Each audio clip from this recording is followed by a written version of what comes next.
Are rest of the people there? Good morning, ma'am. Very good morning.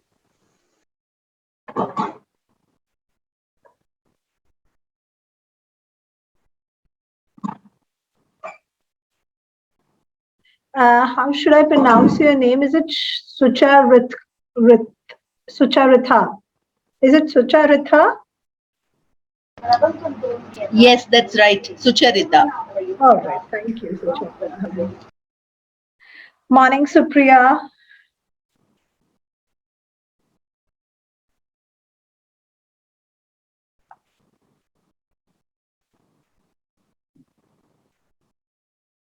There are 16, it says. So my few of BIMTech. I think 14 people there have joined. So let's wait for a couple of minutes.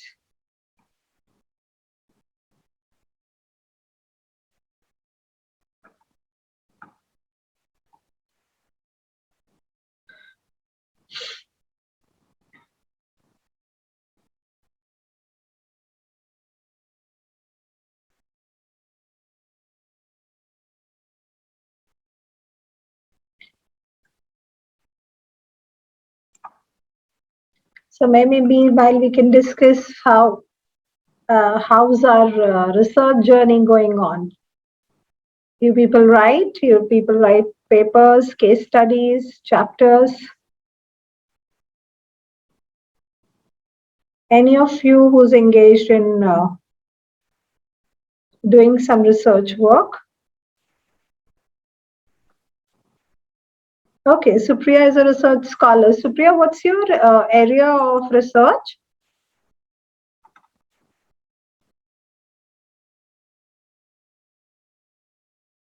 Management. So have you finalized your topic or you're at the initial stages right now?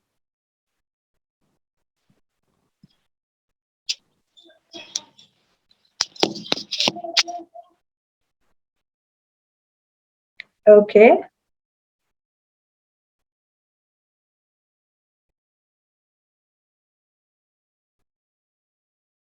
Topic is registered. Very good. So what topic have you finalized? Okay, so we have Pathi Ravan. I don't know whether I'm pronouncing that also correctly or not. That is in finance. Okay. What topic have you taken? Kathi Ravan and Supriya. We're waiting for people, so we're just looking at our research interests right now.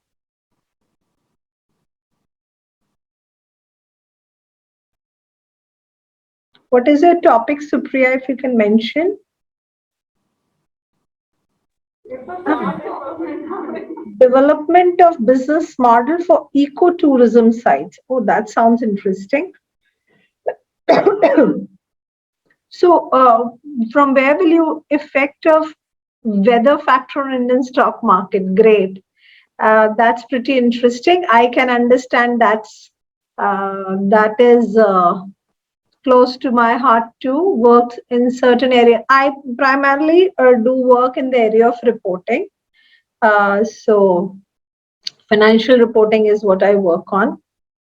And now that there is ESG and sustainability reporting and integrated reporting, I've started taking interest in that.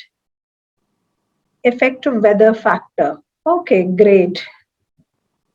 So what all will you be considering in the weather factors? And how long will your data be, Kathiravan?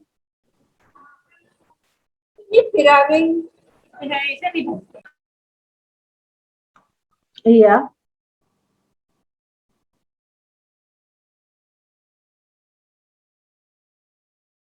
3 weather variables. All right. Which university are you from, Kathiravan?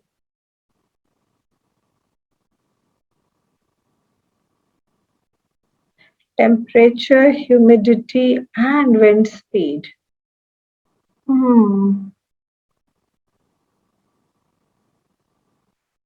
I just have one, clarification to seek from you. When you talk about these factors, wouldn't they be different across the country? temperature, humidity, and wind speed. Of which area you will consider these factors?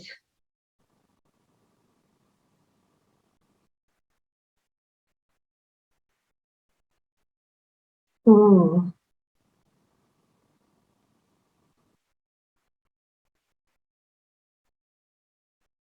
Top 5 metro cities in India. Okay, from where the largest number of maybe investors are from there, right?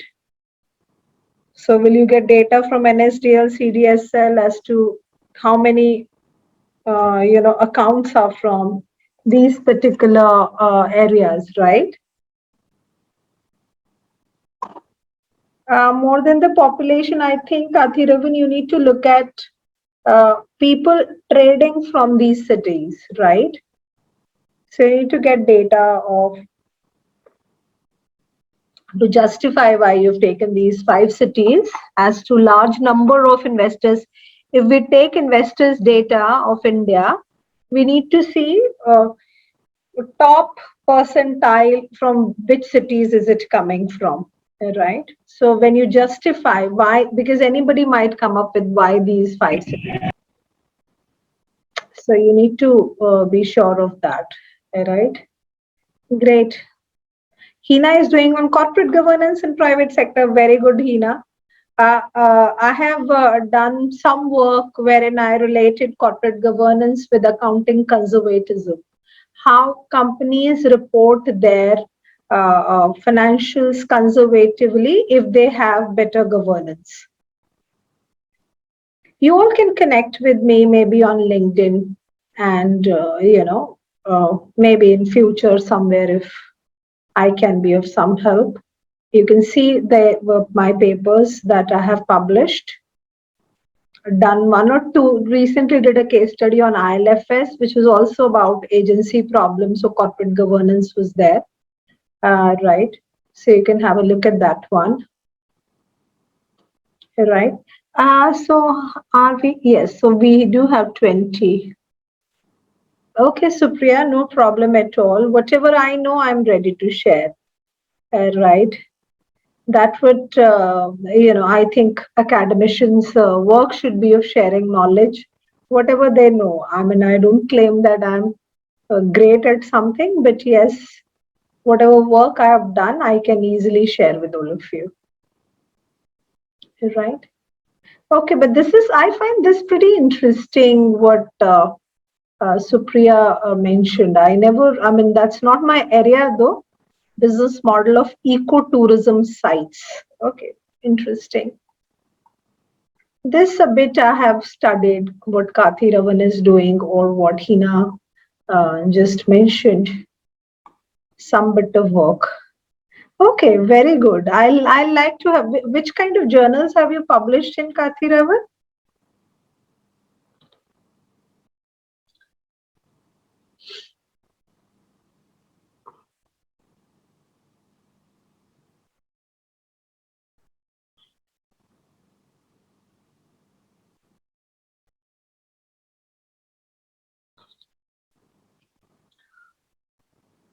Okay, great. That's a very good journal, isn't it? That's a category A, Annals of Operational Research.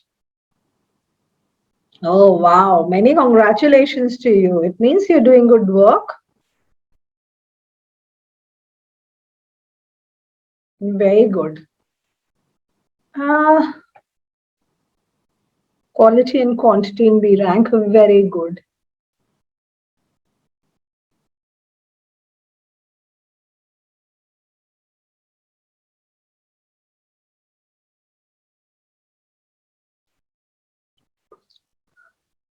Journal of Public Affairs. Yeah, I read that journal. That's a B category. Very good. You're producing quite a good quality of research then.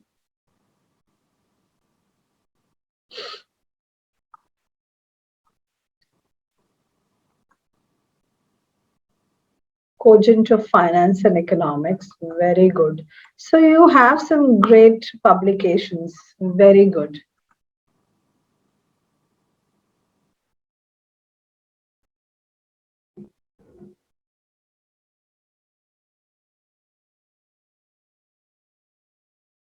Okay, so shall we start now? I can see 21 people who joined in our session. Yes? Yes, ma'am. Okay, all right. So what we did yesterday, the focus of our session was to understand the basics of cost accounting. And I just introduced few terms direct cost, indirect cost, fixed cost, variable cost. Those were the classifications. Also, we looked into how management accounting is related to strategy of the business. What is its role, especially through strategic cost management, the role it plays. Uh, Also, we looked into few more terminology like cost object, uh, and budgeted cost, actual cost. This was just a basic idea, and we did a small question to understand how do we demarcate cost into fixed and variable, right? And by using so, can we calculate the total cost? Uh, Another classification that we used was product and period cost, and we understood why measuring of cost is so very important, right? Whether it is profit measurement, it is decision making, it is inventory valuation, it is performance measurement, it is planning or control. For all these aspects of business, we use cost accounting or management accounting. Right. So what I'll do today is we'll have small case studies. I'm carrying those case studies with me.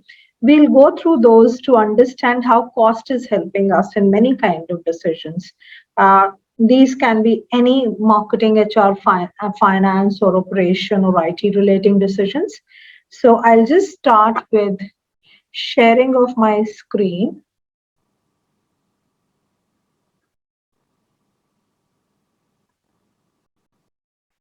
And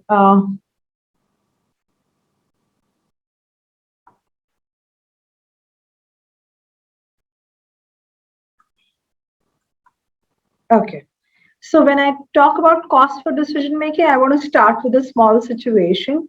Let us read this situation and then we'll have what are your reactions? We'll look into that.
Uh, I hope you've read it.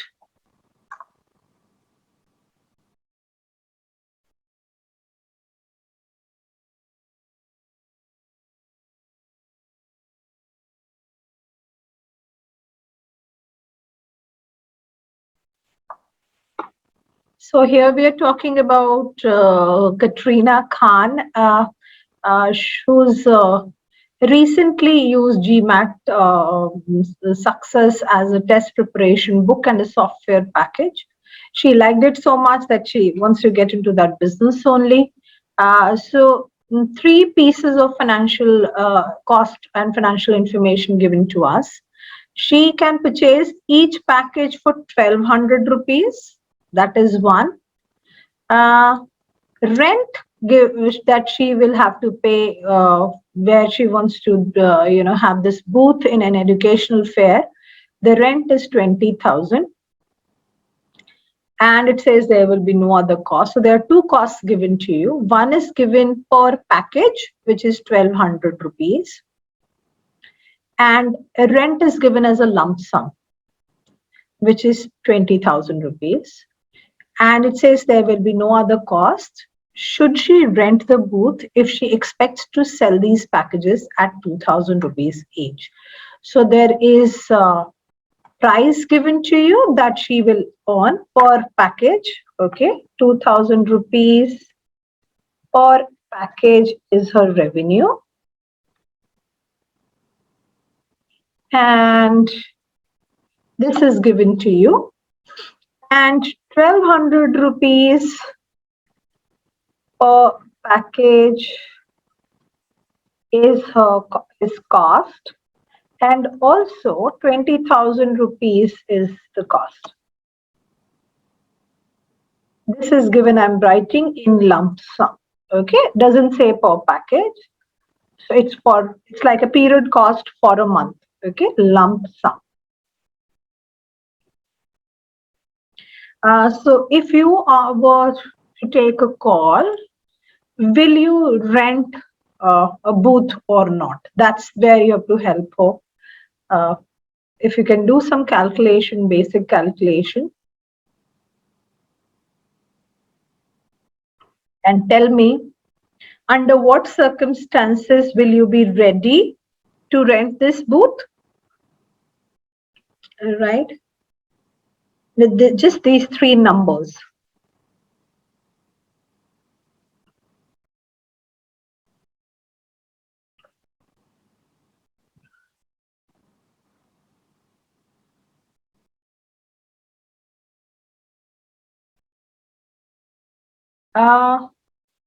I hope you're working on it.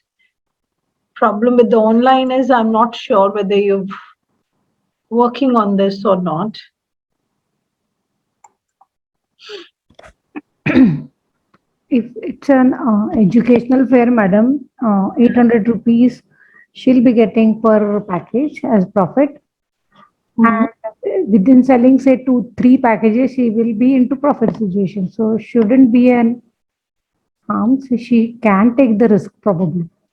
Sneha, 800 rupees she is making per package, but then there is a rent also. That's what I said. If she sells 3 packages. So if she sells 3, going by what you just said, you have to make up for the profit. So she'll be making 2,400. She's in loss. But she can sell few more packages now. It's not how many more? Yeah, that we'll have to divide. Just see it 1 minute. Yeah.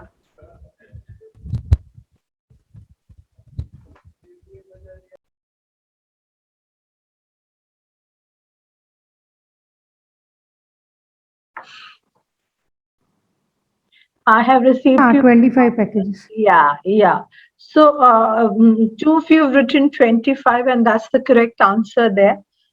So minimum, if when you commit for a fixed cost, that okay, I need to pay 20,000. See, she has to pay 20,000 even if she doesn't sell anything. So she has to what Sneha just said. At what rate will she take that risk? She'll only take that risk if she is kind of sure that she will be able to sell more than 25 units. Yes, Hina, you're right. 25 is the break-even point. Right? 25 is below 25, she is in loss. At 25, it is no profit, no loss. Above 25, it is profit. All right.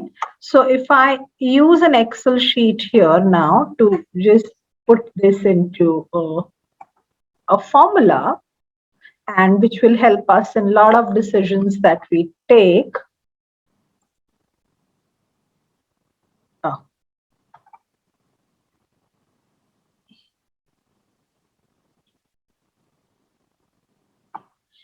Okay, so I'll just stop sharing this screen and I will move on to the Excel sheet. Okay, and what you said is absolutely fine. What I'll just do is, so our selling price was, oh, I should just increase the font maybe.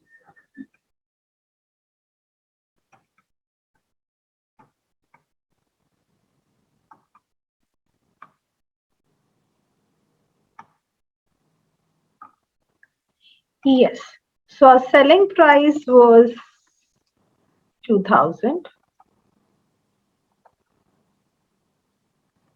And because if you notice, the purchase price that was given was actually the variable cost, okay, is 1200. And you were provided with the fixed cost. So this is, I'm writing per unit. And this was also per unit, all right? And fixed cost, which is rent here, was given as a lump sum. It is never per unit. It is for the shop that you pay the rent, okay? Which was, how much was it? 20,000, okay?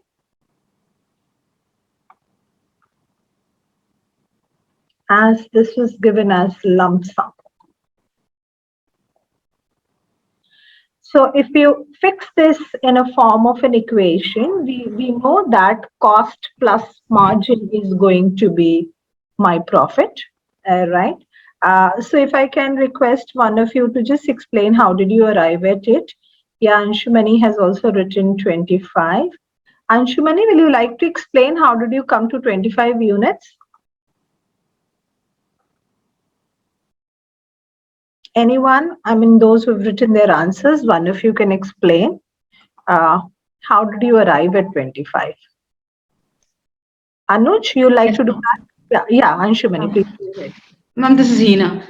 Yeah, So, Hina, please. selling price 2000 minus the variable cost Yeah. 1200, that will give you 800 bucks. Okay. And 20,000 divided by 800 bucks, that will be like equal split. So that comes to 25 units. Okay, wonderful. So what Hina said, I'm going to write that down. She said what she's done is she's done selling price minus variable cost, okay, which has given her, I will do the mathematics here, this minus this 800, and fixed cost, the rent was already given, and she simply divided this 20,000 by 800, and that's how she arrived at the break-even point, right? So this is absolutely fantastic, right? If you put it in the form of an equation also, it is very, very simple. We have variable cost, plus we have fixed cost, right? And if we do it equivalent to sales, if our cost is equal to sales, wouldn't it give us the break-even point? It will, because there is no profit. If you notice this equation, we have not included the term profit anywhere, right? So variable cost plus fixed cost are equivalent to sales. In this case, sales was 2000. So what Hina just mentioned, if you take variable cost onto the other side, it will be sales minus variable cost, which is 800. So this is actually 800x, right? And this was in lump sum. So we solved for x, assuming selling price 2000x, variable cost 1200x, and fixed cost 20,000. Right now that I hope this 25 is all right with all of us. Those who have not responded with them also, this is fine. Is this fine with you, Shweta? The 25 units that we just calculated, break-even point. And what I'll write is also in units, okay, not in sales. I'm not saying this much of sale need to happen. I'm saying these many units need to be sold to arrive at this break-even point. I hope this is fine. Is this fine with all of us? Yes? No? Parag, is this fine with you?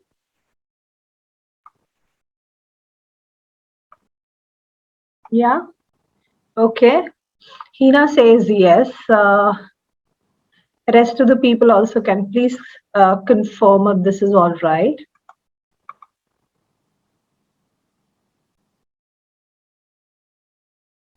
So I wrote this equation, right? And we have arrived at this. What we do in, in cost accounting is we refer to this kind of analysis as the cost volume profit analysis. And this is something that is extremely useful for us, right? How? Let me just share my screen, the PPT. So you've calculated 25. This analysis is called CVP, as I've written cost volume, cost, which is fixed cost and variable cost, volume, which is how many units you're selling, P is the profit. So if I can segregate my cost into fixed and variable, I can easily do a lot of calculation about what is minimum that needs to be sold, how much should I sell to earn target profit. So those kind of questions, it will help us answer. Let us look at what question it will answer. First question that it answer is, what is the minimum level at which the firm should operate? Like Katrina should operate at minimum of 25 units. She should do a slight market survey, market research, that normally in such kind of fair, how much sales does normally happen, right? Because she's already committing a cost of 20,000. Right. So what is the minimum level at which firm should operate in order to cover its cost, or equivalently to make an operating income or profit of Z? All right. Therefore, variable cost plus fixed cost is equal to profit. That's what I had taken.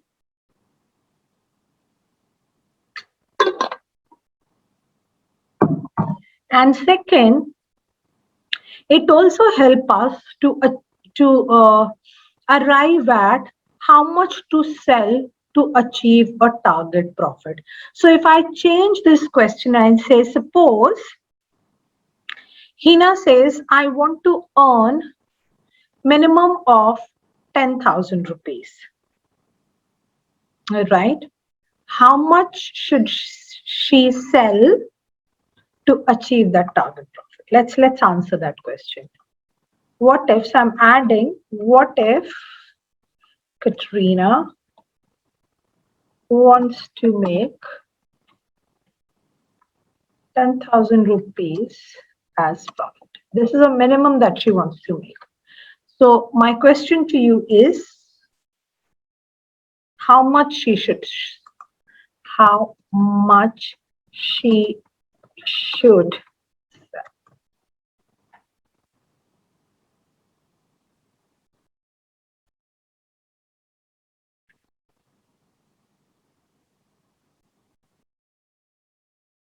312, from 25 to 312.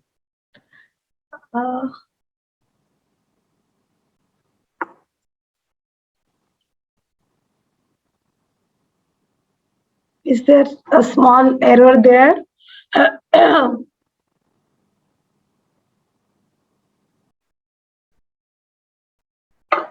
Yeah. How did you arrive at this, Ashwini? How did you arrive at this?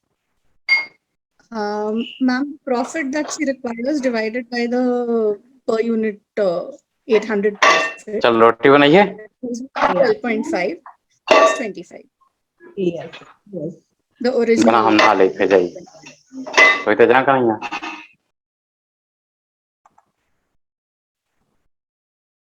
Okay, there was some background sound. That wasn't me. Okay, okay. All right. So I got that. So what you're saying is, you've taken along with the fixed cost, the amount that one needs to earn, the minimum profit. So what we did a while back was fixed cost divided by sales minus variable cost to arrive at, this has given us break-even point.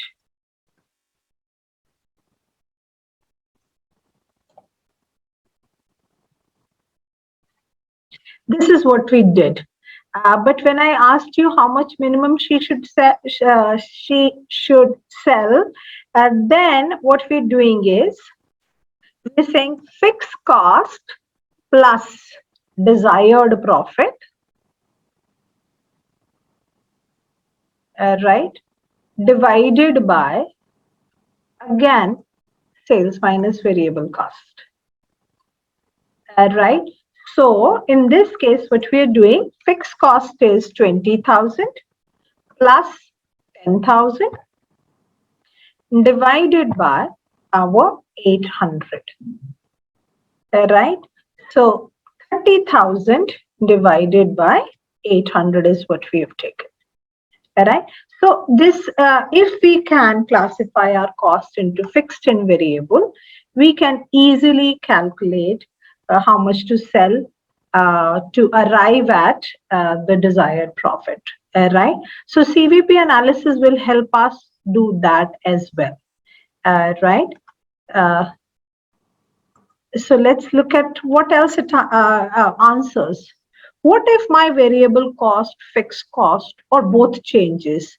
How will it impact my break-even point of profitability? Suppose now I change and I say, no, her variable cost is not 1,200, it is 1,500 units, right? So now instead of 800, you have 500, right? So I'm saying, let me just write it down. Variable cost earlier was 1,200, and now it is 1,500. What if it changes? You know, with organizations, we all know the cost can go up or down depending upon the business environment. All right.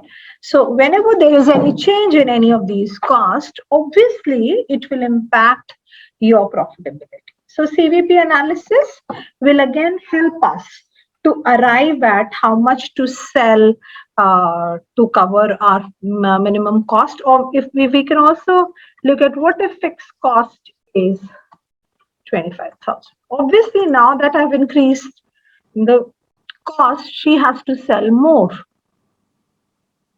right? So we need to rework on that, and we say, okay, 25,000 divided by 500. Right? What is this 500? It is 2,000 minus 1,500. And you know what? I have a term for that. Sales minus variable cost in costing terminology is called not profit. It is called contribution margin. This is a very important term for us. We all know, no matter whichever area we are from, that sales minus cost is profit. But what am I doing here? I am doing sales minus variable cost. I'm taking only a part of cost which is variable in nature, and I am using the term contribution margin for that. All right. Why contribution margin? Because this is the margin that contributes towards fixed cost. All right. Yeah, Pavit, you're right. Now see, when the cost has gone up, the variable cost has gone up to 1,500 and fixed cost has gone up to 25,000. Katrina has to sell 50 units to break even. She was earlier selling 25 units. All right. So when the cost goes up, obviously organizations have to sell more. How much more can also be very easily determined by using cost volume profit analysis. I remember, when I was there was this course of Chartered Institute of Marketing called Managing Information for Marketing and Sales, which was primarily a marketing course, but with cost perspective. So wherein we use CVP analysis for a lot of decisions that a marketing professional was taking with the help of cost classifications, right? So this is how it is impacting your profitability, as we've just noticed. How does change in selling price? Now, it's not just the cost that can change. What if you have a competitor selling similar kind of goods at 1,800 rupees?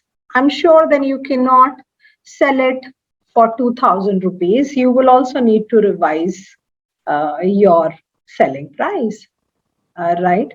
Or then, maybe you need to bring it down to 1,800, right? So now, with change in selling price, will you be able to sell more units or not? That also you have to find out. And also it will again, your contribution margin will change, which is sales minus variable cost. That will also go down. Again, you have to sell more to cover your expenses, right? So CVP analysis will help you do that. And what will happen to the financial results if a specified level of activity or volume fluctuates? It may happen that you've started this booth on weekdays, your sale is lower, and on weekends it is more. So you need to look at your activity level as to how will that fluctuate, and how will, so per day, if you start looking at it, obviously your profitability will be impacted, right? So that also the CVP will help us calculate.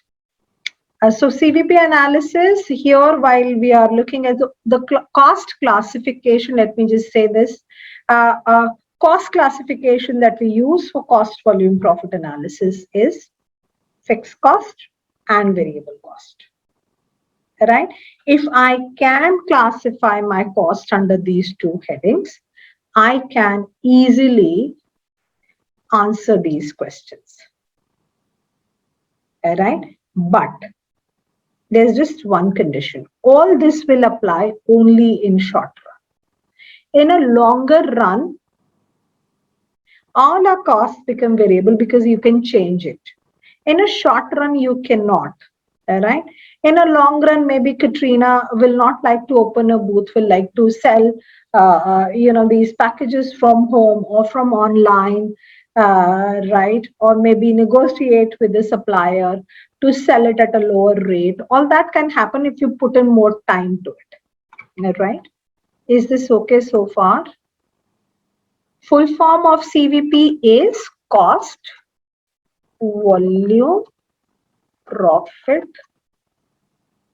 analysis. CVP analysis, okay, that would stand for. Extremely important. From that's where, when we classify our cost, we start, and a thing like this you can use in every decision that you take. You can easily calculate. I'm sure while you launch a particular program, you want to know what is the minimum number of students that you need to start that program, right? So that also you can calculate here. If you want to start with a training program, you know how much are you going to pay to the trainers, you know how much is the cost that you'll incur. So you can change your selling price keeping all those costs in mind, and which obviously the selling price also has an impact on how many participants will join in, right? So CVP analysis is one of the most important techniques of analysis. I'm sure yesterday you spent time understanding financial techniques of analysis, wherein you've done common size statements and trend analysis, ratio analysis, right? Add this also to your analysis, but this is for, as I said yesterday, for internal shareholders, internal stakeholders. It is the managers, the employees who will know how much is the variable cost and fixed cost.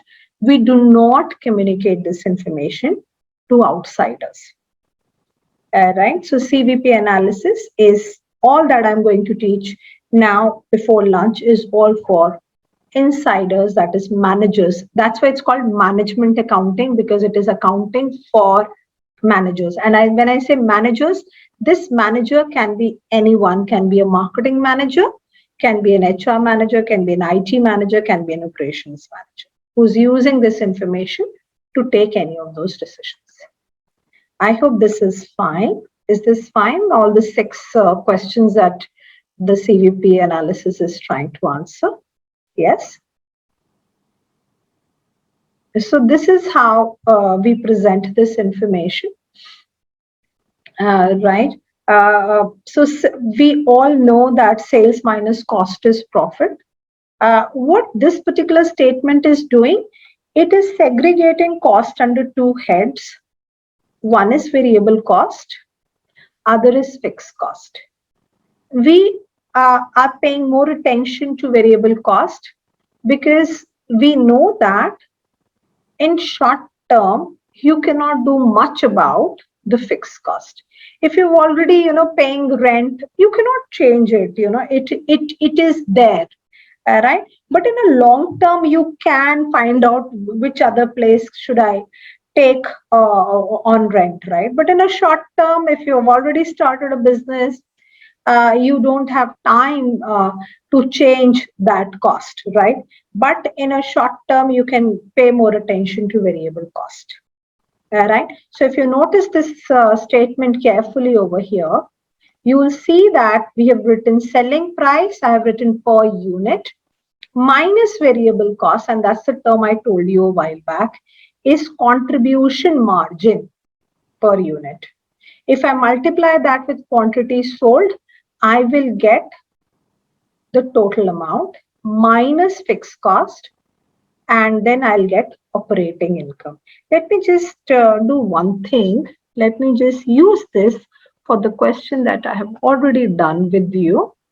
I'll just share the Excel sheet and create what I've just shown as marginal costing statement. How do I put it across in a marginal costing format? Right. So I'm going to rework on this, right? So as selling price, this is 2,000, 1,200. I'm inserting a column here. I'm saying contribution margin is the word that we use for selling price. Okay, I forgot to write is equals to selling price minus this. This is also I have calculated per unit, and I'm writing for your benefit, selling price minus variable cost is equivalent to contribution margin. And over here, I'll just specify what I'm using.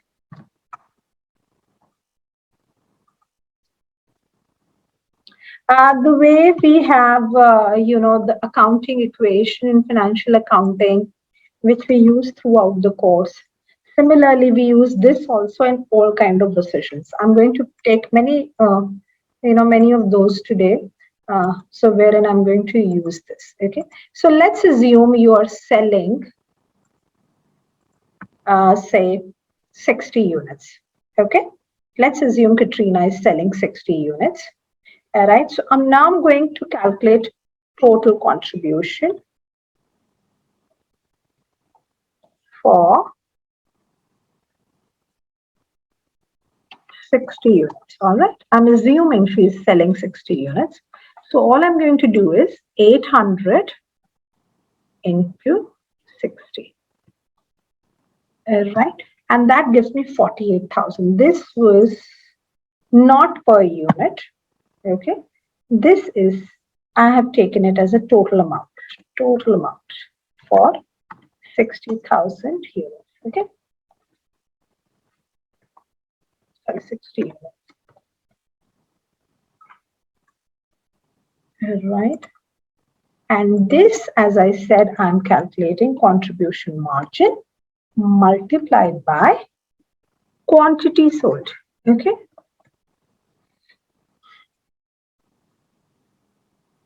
And to calculate profit, I can just simply now do contribution minus fixed cost, and that will give me profit. All right. So profit, this is also profit for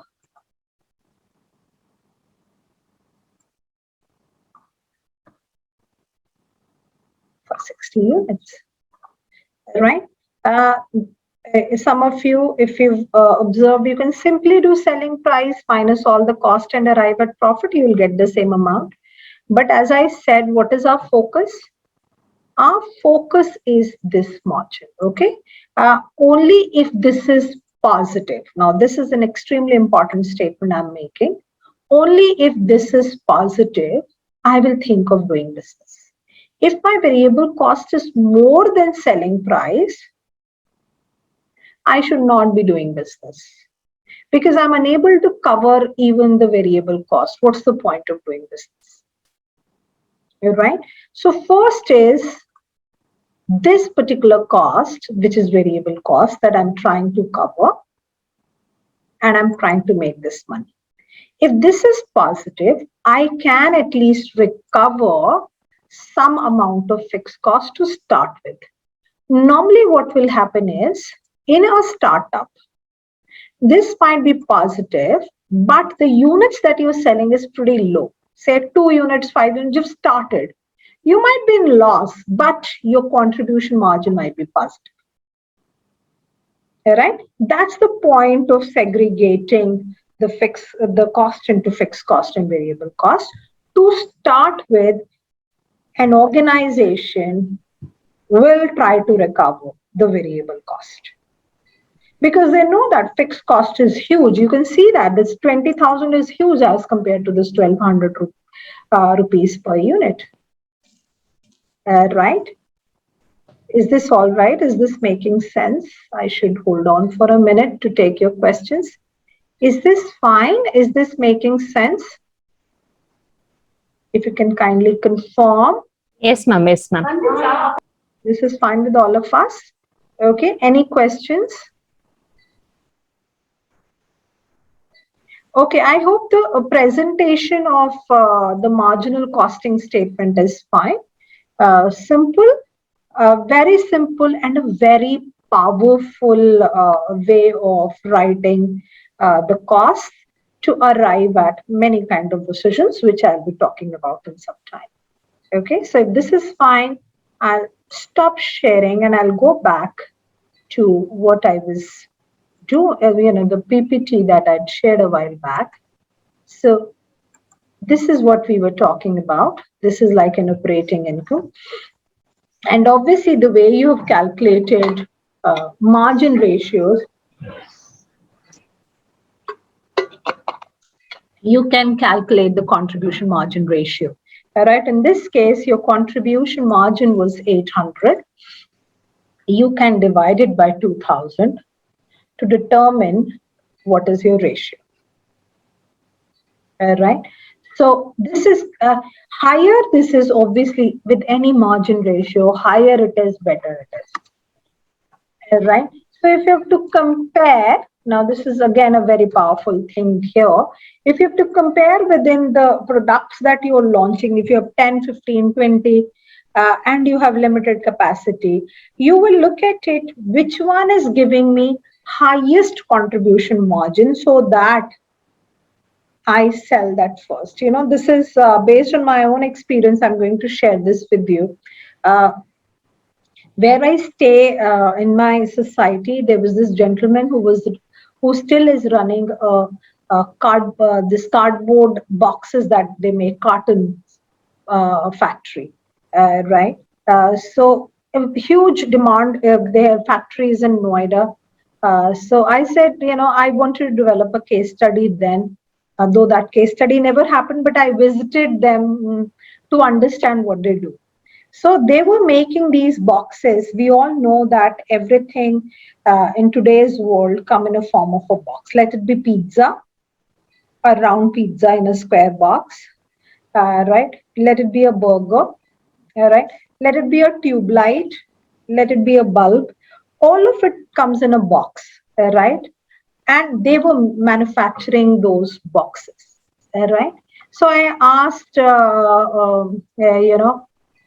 Naveen, his name is Naveen. I asked him, how do you decide? Because they were receiving a lot of demand from IKEA, from Philips, and they were doing packaging for bangles, their boxes for bangles also they were making. And they were also making these boxes for bottles, a nice scotch also comes in a carton box, right? So all kind of boxes. So I just asked him a simple question, which we as teachers keep asking people: that how do you decide which box will you make first? And his answer, simple guy, he said, jiska bhi jyada pressure hai, we just start making those boxes, right? So I was very surprised with that response. I said, you making 20, 25, 30 kinds of boxes. For each box, have you calculated which one is giving you how? Right? So he was perplexed with that. I called the accountant also. And I asked him, how are you maintaining the costs of each? To my surprise, they were just taking total cost, total sales, and seeing they were making profit. But they were not aware of cost of each carton box that they were making for different organizations. Other reason was there's too much of demand for these packaging goods, but they were not making accounts for each of those products. Once I visited them twice, and I received a thank you note from him saying that, because I had a word with their accountant, I said, no, you need to know how much is the raw material consumption for each one of those separately, how much is the overhead consumption for each of the box that you're manufacturing separately, what is the contribution margin of each one of those separately, which will help you decide, though you're making profit, but your profit will go up drastically if you know which product is contributing maximum in terms of contribution margin ratio.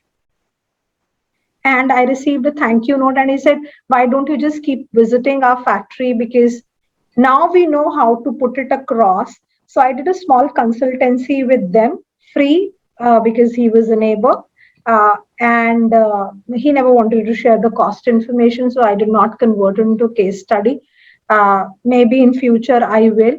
But what I'm trying to tell you through this incident is the power of this very simple concept, which can be applied at so many places. If you want, to many businesses, all kind of businesses that you can apply, and you can determine which unit to manufacture more if there is a demand. All right. So depending upon how much contribution margin is it contributing. All right. So that's a very powerful tool which I've just given you. Right. So here are the formulas which we've already covered. Break-even point, as we said, I'm going to use a term contribution margin for selling price minus variable cost. Simple formula, fixed cost divided by contribution per unit will give you break-even point in units. Right. And if you want to obtain how many units to sell to make a profit, we've already talked about it. We will just do fixed cost plus desired profit divided by contribution per unit. All right. Here's the formula. I've written it over here. Fixed costs plus desired profit divided by contribution per unit. This will give you how many units to sell to earn that minimum profit that you want to earn. All right. And obviously, firms will like to sell much above the break-even point. All right. So any sale above the break-even point is obviously giving the margin of safety. Higher that margin is, you feel very happy that, oh, I minimum is 25 that I need to sell, but I'm selling 125. All right. That will give you percentage of margin of safety. So 60 is what I've taken there in my example of Katrina while we were solving it. And our break-even point was 25. So we'll do 60 minus 25 divided by 25. So this will give me margin of safety percentage. And obviously, higher that is, better it is. All right. Is this all right so far? If you have any questions, please ask me. Otherwise, we will look at the application of this in the next, the question that I'm going to take in a while. Is this all right so far? Any questions? Yes, please. Any questions? Is this fine? Hina is saying yes. Let me hear it from rest of the people also. Sneha, is this fine with you? Pavat is also saying yes. Okay, yes from Sneha. Ashwani, is this fine with you?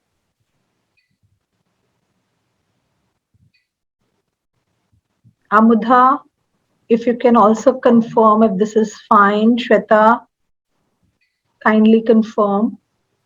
Okay, Anshumani just confirmed. Sucharitha, if you can also confirm, please, if this is fine with all of us, what we've just done. Because, based on this, we will be doing the rest of the questions. I want to be sure if this is the basic of CVP analysis is all right with all of us. So, Priya, is this all right with you? Okay, great.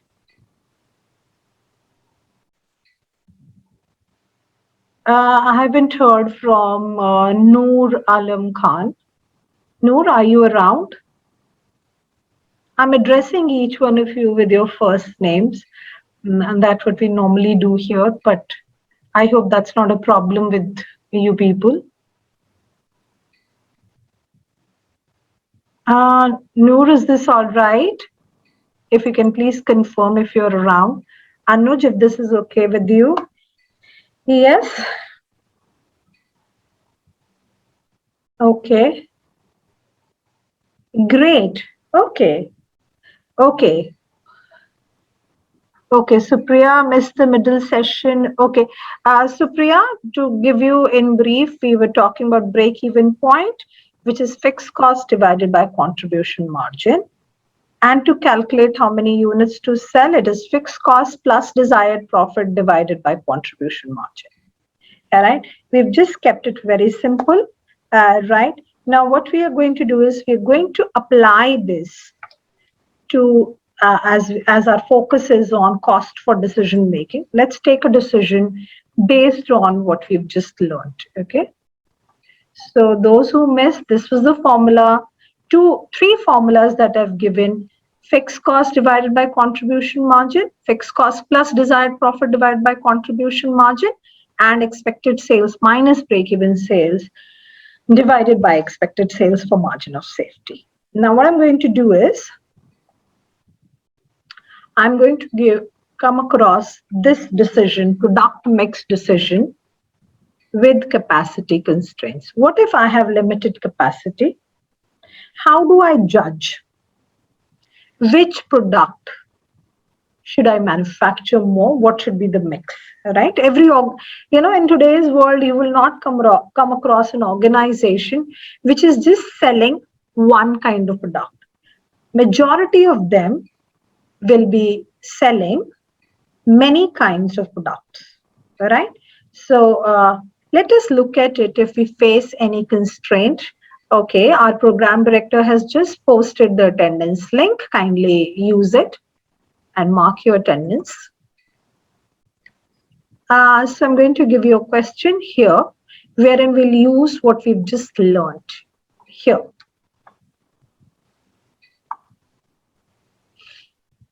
Very simple question. There are 3 products that we are talking about. Kindly read it.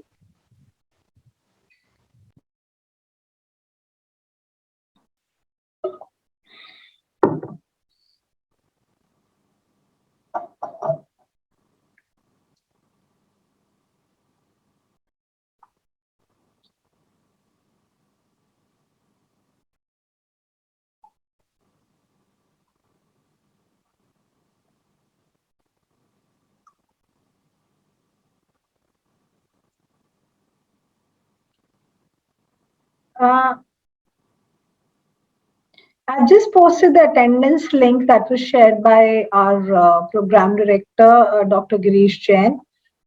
He happens to be the area chair for finance and the program director for this course. I've shared the attendance link that he'd shared with all of you. If kindly mark your attendance in this.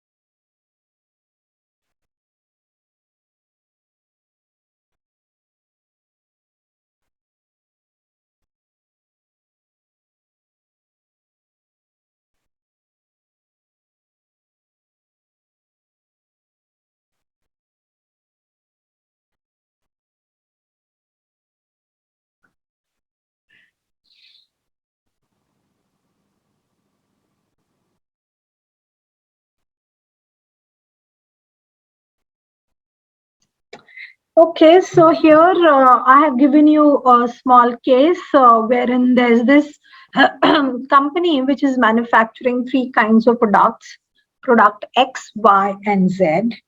And I've also given you sales minus variable cost contribution calculated and given to you.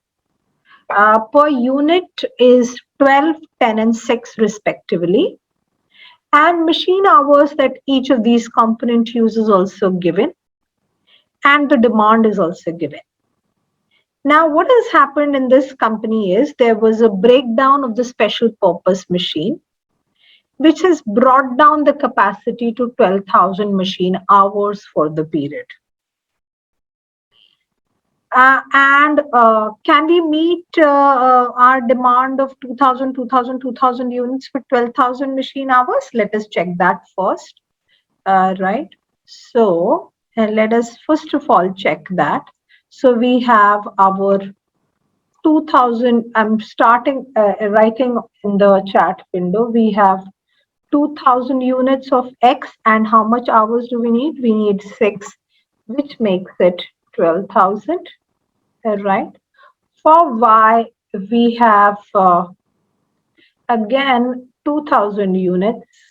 We'll just copy it to save time here. 6 hours. I'm writing all this in hours. I did not specify that. I'll just do it over here. 2,000 units, and for each unit you take 2 hours. So that amounts to 4,000 hours. Right. And for Z also, we have 2,000 units, right? But it requires 1 hour. So that is 2,000 hours. Okay. I'm writing on the chat window. So we need total, yes, Hina, we need total 18,000 hours. But how many hours do we have? We have only 12,000 hours. Right. So now the question that arises is, you know the demand, and now you have to decide which product to produce first. Right, you have to advise on the mix of products to be produced during the period. Right. So if Shoppers Stop or H&M or Zara have limited space and they know all their products are selling, which one will they keep in more quantity, right? And they know there is a demand. How will they determine that? It doesn't appear for the attendance. I think so. I just posted. Is it fine? I just posted it over here. Should I post it again? A while back, before writing hours, I've posted it. Just have a look at it, Anshumani.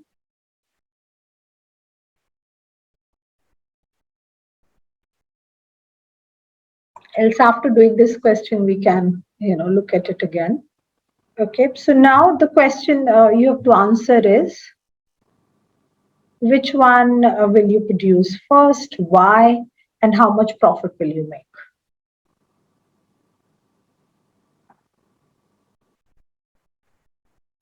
I'm giving you some time to try it first.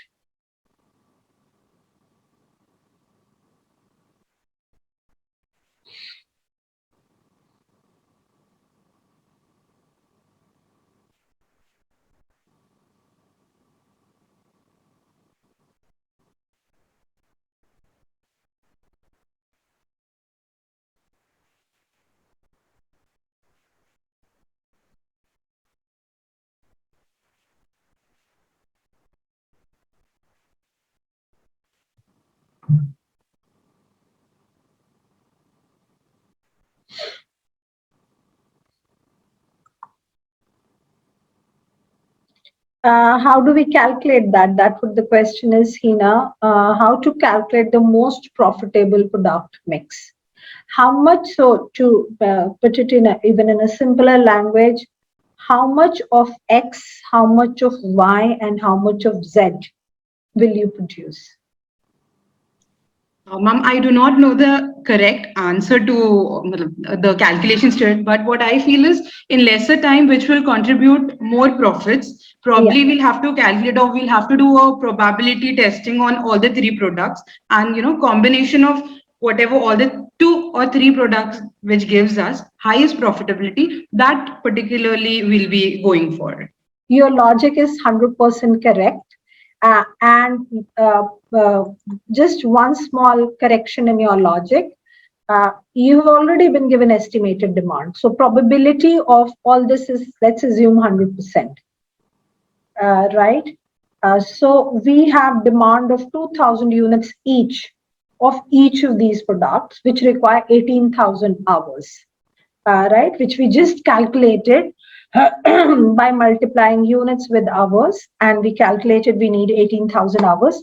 Now that we have 12,000 machine hours, obviously we have to sacrifice demand of one of these product or 2 of these product, depending upon our calculation.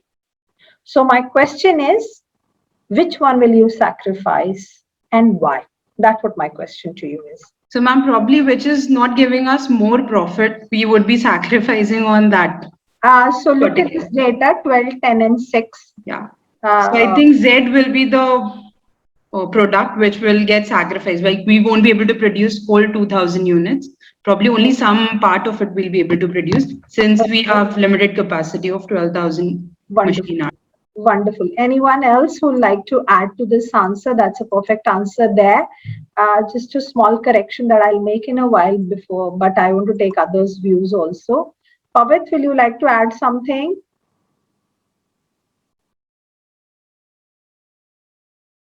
Ma'am, I'll go for X. You will sacrifice X, is it? Yes, ma'am. Why? Because it is saying number of hours it is more, and as the number of estimated demand is same for all components, I may not be opting for X. It is my view. That's a perfect view coming from your end. I love your answer. So let us look at it. I'm going to share now the Excel sheet. And ma'am, I don't know how to calculate this, but as just answered by someone that that requires more time.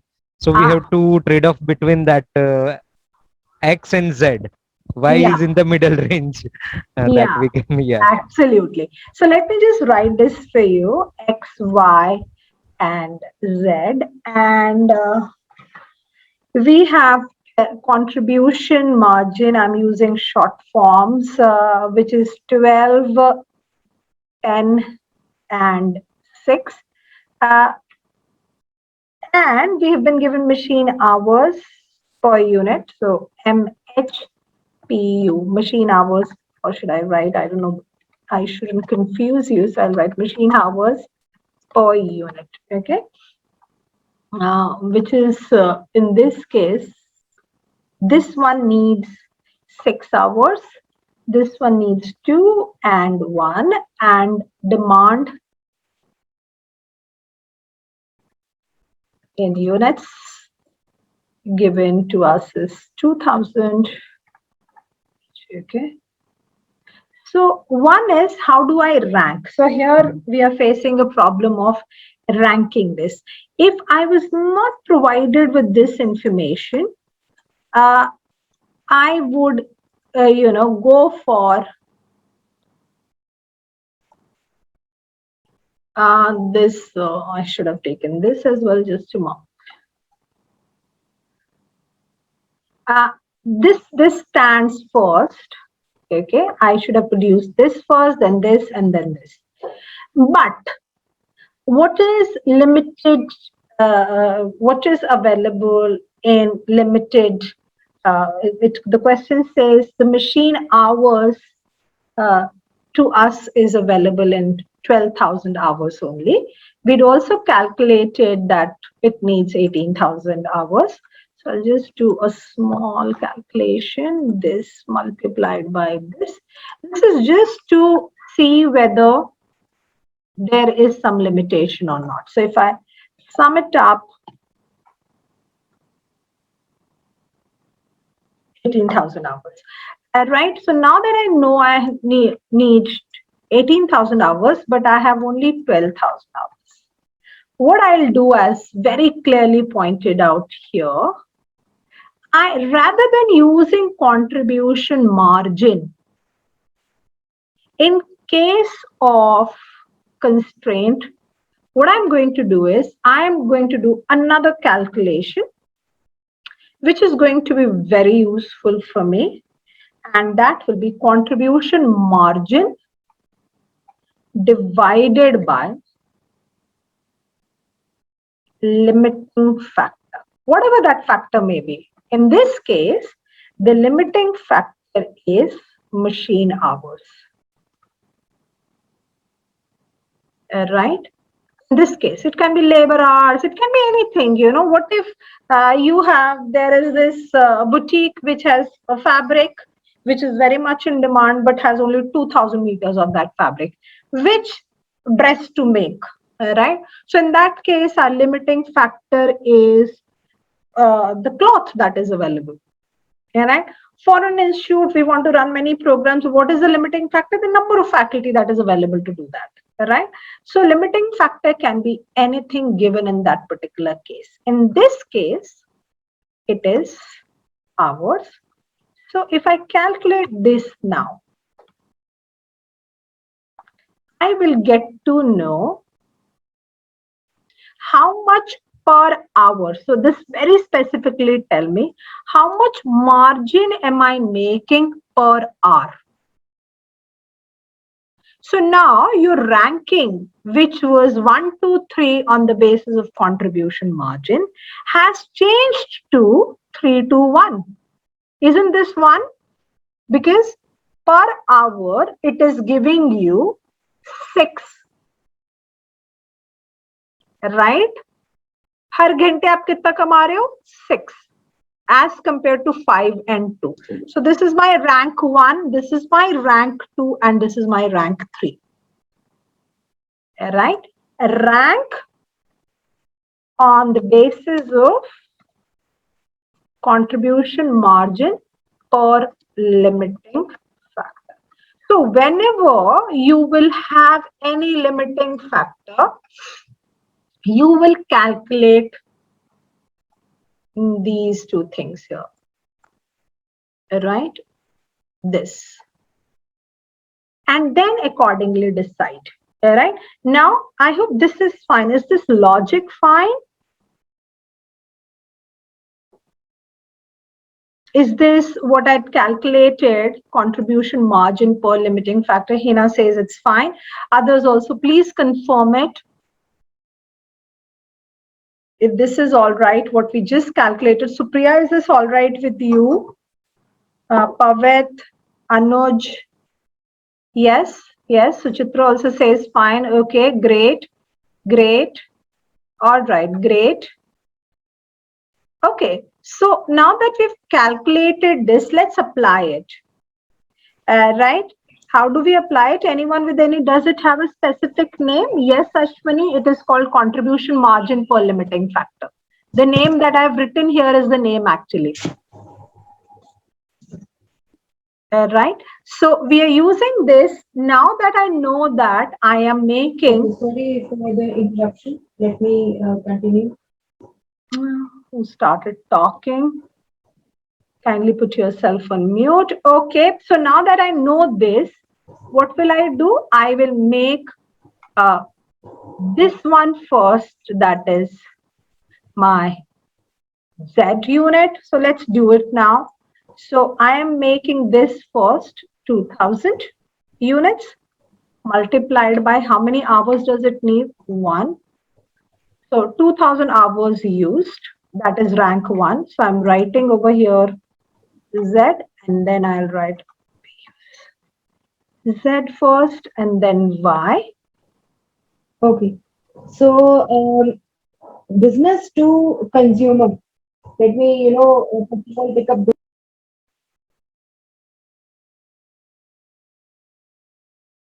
Rafia, were you answering here or you were talking somewhere else? I don't know.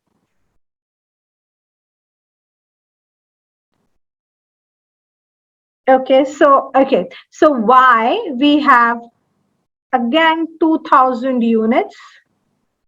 And how many hours does it need? It needs 2 hours.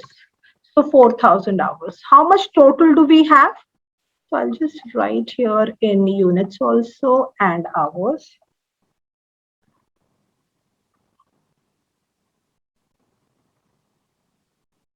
This I am making 2000 units. This also I made 2000 units. Now with X, whatever I am left with, right?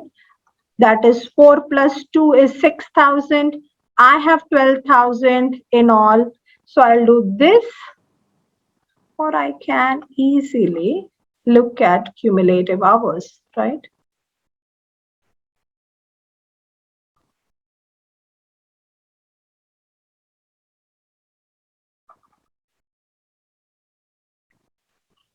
How much hours have been used? Let us look at that. So I have used 2000 here and is equals to this plus this over here, which is 6000. How much can I use? I can use 12,000. Right? So with the rest of the ones, that is this, with 6000 units, whatever I can make of X, I will do it. Right? And how much does it require? X requires 6 hours. So is equals to 6000 divided by 6, which will give me 1000 units. So 6000 plus this. So in 12,000 hours, what am I saying? I am saying I will, this is the answer to my question. I am saying I will make 2000 units of Z since it was giving me highest contribution per limiting factor. Then I'll use Y, 2000 units. I will sacrifice half of my X since it was giving me the lowest contribution margin per hour. So this is going to be my product mix. Yes.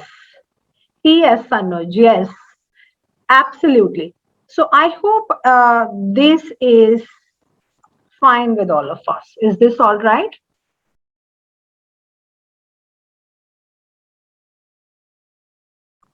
So what have we added to what we just did, marginal costing statement? Very important term that I've used is contribution margin. Just repeating so that we all are on the same page while we are understanding this. Contribution margin is selling price minus variable cost. And here, as I said earlier, we are using the cost classification as variable cost and fixed cost. Right? We calculated break-even point. That was our learning. We calculated how many units to sell to earn desired profit. Okay. And then now with this case, what have we added? We have added what if there is a limiting factor. There is capacity is limited or something else is limited. How do I use it? So we calculated a newer thing here called contribution per limiting factor. And that has helped me rank my products and manufacture them as per the profit that it will add to my company.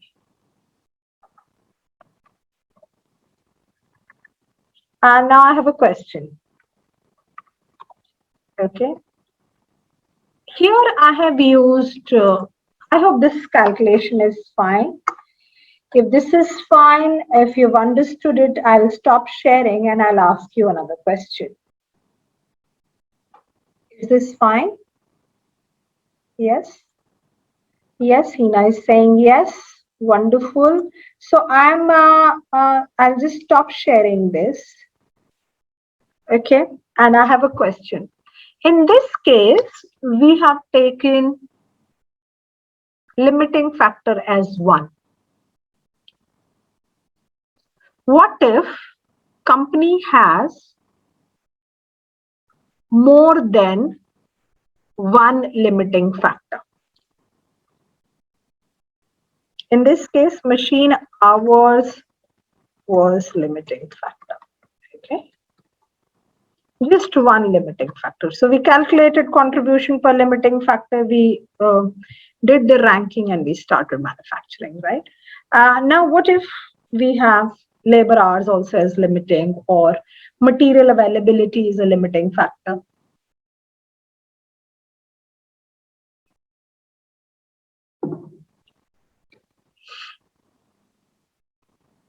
What will you do? Anyone who can answer this?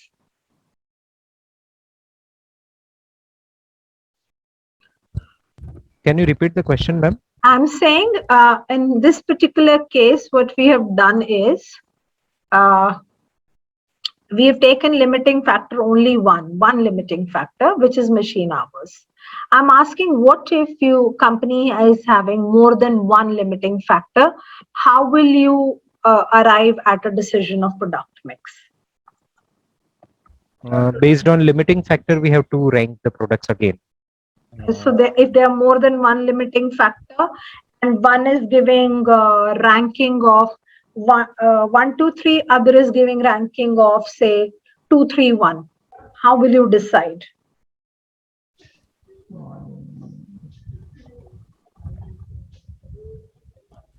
That's tough. That's a tough one, no? That's why I asked you. Yeah. Anyone? Is there anyone who's from quant background here, say from statistics or operations? You know, when I give you this answer, you'll be very surprised. You will be amazed that, oh, this we've all studied and we can use it here. Okay. But I'll give you some time to think about it. So, Priya, any guesses? Or Joy, I haven't heard from you. Ajoy Kumar Sai. Ajoy Kumar, yes, if you can please answer. No idea. Never mind. Even if you don't know, it's absolutely okay. But I just want you to think a little more, okay? Parag, you would like to answer that? Sneha? Amudha?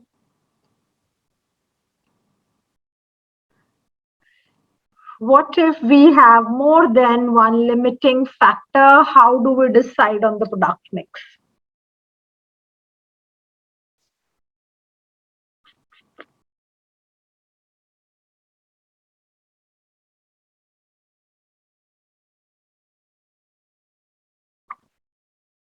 No idea? No? Okay. How many of you have heard linear programming? Those who have Yes, done I have heard. mathematics. Yes, You've ma'am. heard? Yeah. Yeah. So linear programming, I think I did it in class 11th or 12th in my mathematics. I think the simplex method of linear Yeah, programming. yes. So what do we used to do? Maximize 2x plus 5x, and then we used to write the limits, right? So, yes. So we used to write all those limitations, right? And then solving for those equations, we used to come up with optimal solution. You know, there used Yes, to yes. be a graph, Yeah, and the right? boundary of the graph. Yeah, the boundary of the small little Right. box that will be there, right? Which will give us optimal area, right? So if you have more than one, there can be 4, 5. You use programming for that, which is linear programming, and identify which is the most optimal area, right? That is kind of complex. That's why I'm not doing it here. Otherwise, when I teach, so one is management accounting, which I teach at the MBA first year. Other is management control system, which we teach to finance specialization. Ma'am, in engineering, we have one Yeah, subject called operation research. In that, absolutely. we have that method, the simplex method, and all. Yes, yes. So that's where you use this. You can easily use this to determine how much to produce if you have labor भी 10 ही आ रही है and hours भी machine भी इतने ही घंटे चल सकती है and power availability is also limited, all right? Or We call raw it material, constraint. All these are yeah, constraints. constraints, like limiting factor is a constraint, no? So then you can use that one. Maximize contribution. The rest will be all your limiting, will be your constraints, and you can solve that equation. Right? Is this okay? So, ma'am, in this problem yeah. also, as one of the person had asked, to maximize profit, again, we have to go for the simplex method only. Yeah. If we want to just maximize the profit. Absolutely. Absolutely. Okay. Is this fine so far? Yes. So what I'll do now is I would need a quick 5-10 minutes break, and I'm giving 5-10 minutes break to you. We'll resume at 11:10. I hope that is all right. Is this okay? 11:15 would be good. 11:15. Okay, 11:15. Let's start again at 11:15. I have received my breakfast here. I like to have my quick breakfast, right? And then we'll resume at 11:15. Fine. We'll do more cases like this. Very interesting. How do we use cost for any kind of decision making? All right. So I'll see you at 11:15 then. Okay. Okay, ma'am. Okay.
Shall we start now? It's 11:16. Yes. ma'am. Yes, ma'am. Okay, great. Yes. Okay. Okay. I hope you had your quick tea or breakfast. So we'll go back on what we were doing. Okay. So a capacity constraint is what we were talking about. Right. I'll just make it full screen. This is the question we were doing before break. And this is what we've calculated already. I did it on the Excel sheet, right? And as I said, the objective is to concentrate on those products and services that yield the largest contribution for limiting factor. Now, I have a question, though we have solved this, but do you think is there any challenge while we concentrate more on products and services that give us highest contribution for limiting factor? What is the other factors that we must consider while doing this? Is there any other factor that we should keep it in mind? How about customers which were buying X, and now that you've brought the supply down, will they be unhappy? Will that influence if they're also buying Y and Z? We never looked at all those aspects. So one of the things that we must also, while taking decision on quantitative factors like we just did, we should also look at factors which are qualitative in nature, like the labor which feels proud of producing that product, right? They might get demotivated if you bring down the production of the product that they were feeling very proud of producing, right? So yes, margin is very important, but in a thing like this, you need to communicate clearly to people who are part of the system that why you taking such a decision, and for how long will you take this kind of a call, and when in future do you plan to change it? So whenever we are teaching this, we say do not confine your decision just on the basis of quantitative factors. Also consider qualitative factors. Will it impact the behavior of my employees? I don't know, it was not specified, maybe it will. If it will, how will I, how will I consider, how will I talk to them and will convince them to take a call about such things wherein I'm bringing down the production? Ashwini, what do you think? You're HR faculty, right? Yes, do you think that things like this have an impact on the labor or the employees working on that particular category of units that they were producing, and we have slashed it to half? definitely, ma'am, because if they have acquired an expertise in that, Yeah. then that is lost for them, and nobody wants to retrain for something. Absolutely. Absolutely. So that's why I'm saying do not just form a decision on this factor. If you're doing it, and if it is only for a short term, better is to have a dialogue with these people whose motivation is dependent upon this particular set of units that they are producing. Right? So, at times companies do have to take these tough calls, but a majority of issues happen because you've taken a tough call, but you've not communicated about it effectively to your own people. All right. And through communication, I'm not saying you can bring down all the issues, but you can certainly try to minimize them. Right? So in a situation like this, ideally you should communicate to the employees working for this particular department, right?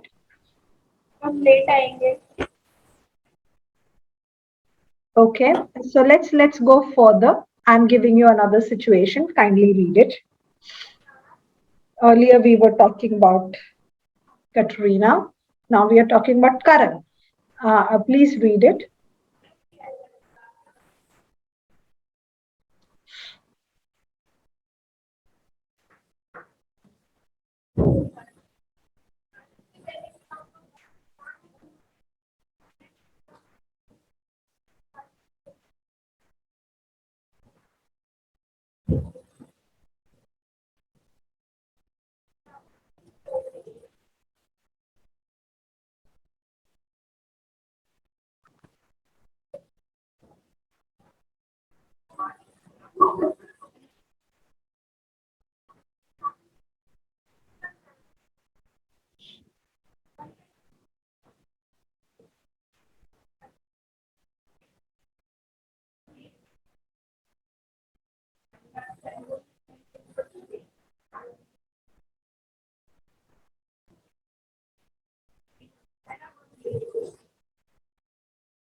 Have you read this?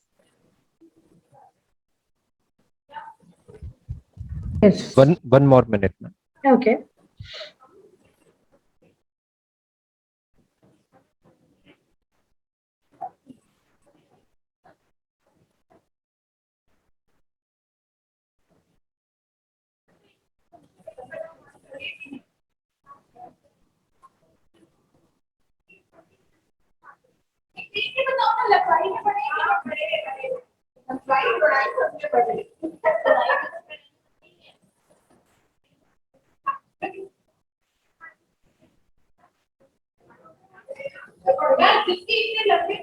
Who's talking?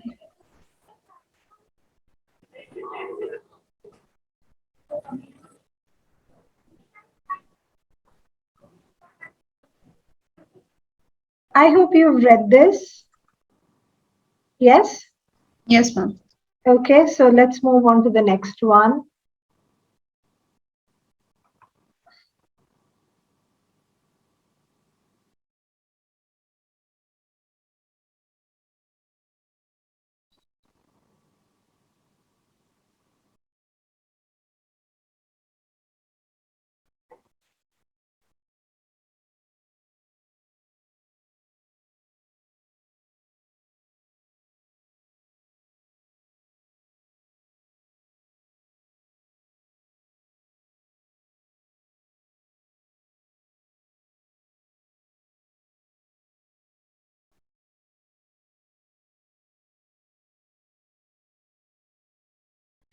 What I'll do is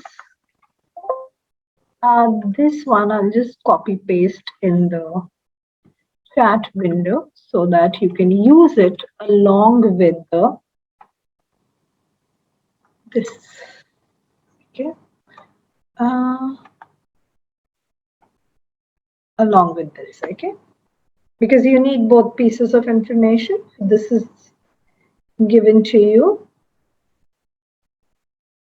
So the decision you have to take on the basis of information given to you is whether Karan should fly or he should drive. Very, very simple, decision which we face normally, right?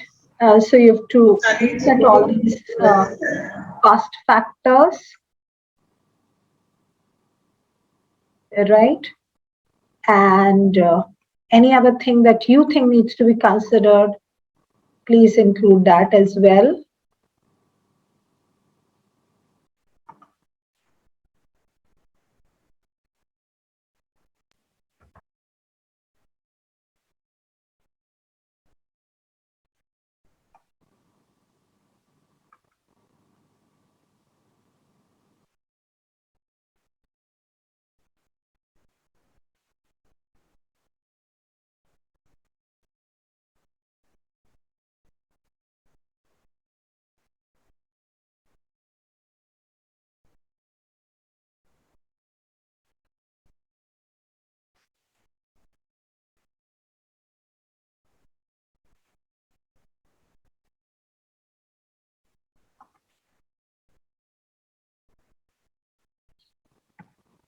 what I'll do is I'll also take this information on the Excel sheet.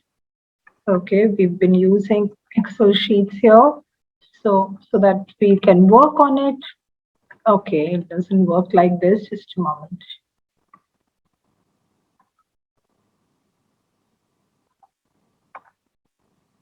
Hmm.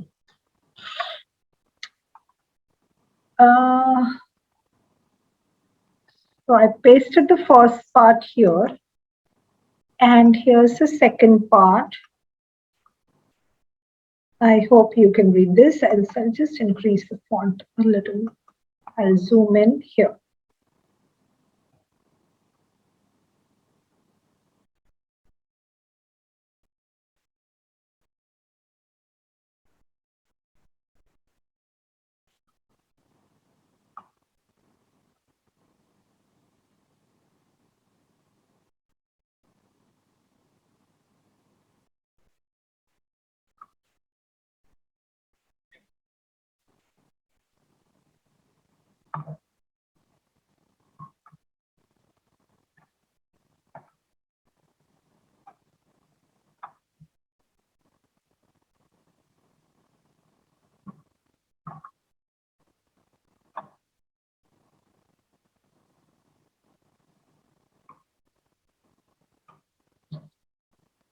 So what is it that we're supposed to be doing? We are supposed to compare fly versus drive.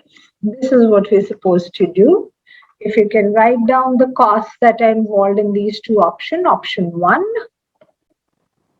and option 2. And okay, I did not write 1 here. Let me just write that. Okay. And to do that, what we are supposed to do is, first of all, look at what are the costs involved. But before that, if you've read the first paragraph that I've pasted on the chat window, you have to do the calculation how many nights in Goa, because that will change our cost calculation, nights in Chiplin. Okay.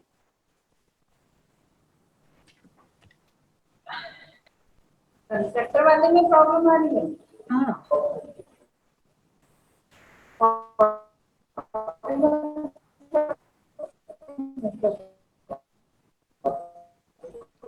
So if you can help me do this. Hello, whose sound is this? I need to keep looking for people like that. Who's talking? Kindly put yourself on mute, please.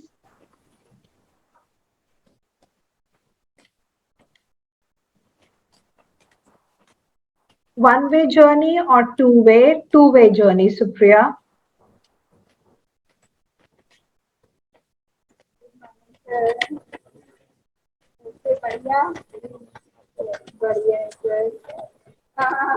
Shweta, is this coming from your end? Please put yourself on mute.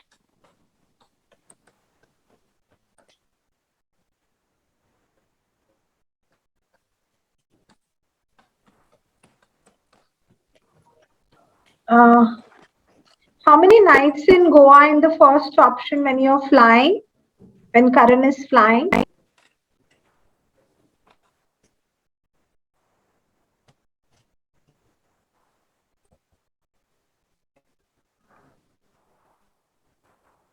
Yes.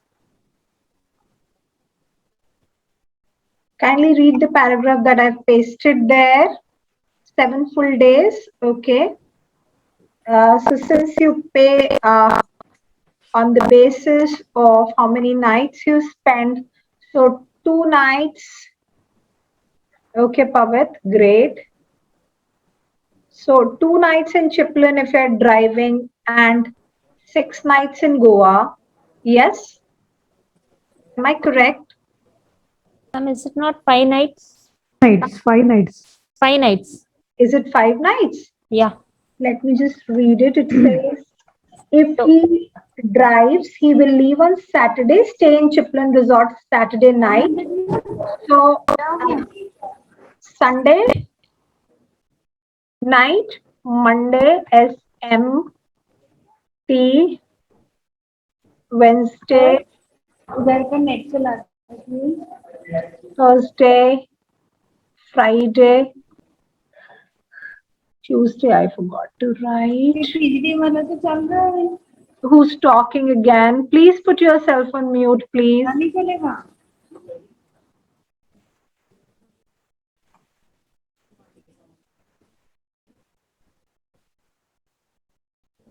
And Friday, there are 6 nights, right? We thought of, I think we have left Friday, ma'am. Yeah. So, because it says if he drives, he will leave on Saturday. So, Saturday night, he will stay in Chiplin. However, he would have to leave the following Saturday. So, Friday night also he is there.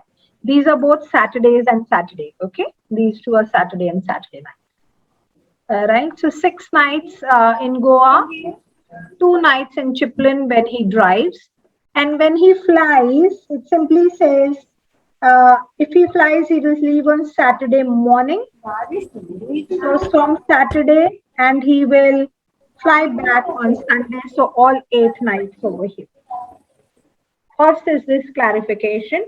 The paragraph that I pasted gives me this information. Is this fine with all of us? Yes, ma'am. Yes? Okay. Now let's look at what is my kharcha of staying in Goa. Cost, stay cost, okay? Goa. Right? Stay cost is 5,000 rupees. So is equals to 5,000 multiplied by 8. Right? And in this case, it will be 30,000. So we have considered this. Let's look at cost, stay in Chiplin, okay? Stay cost in Chiplin.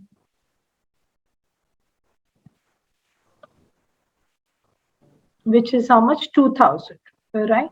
So which we are incurring over here only when we are driving, not otherwise. So we'll be appearing here. Fine. Okay, this I have written. Now tell me how much should I write for cost to have someone watch Tommy? What should I do with this one?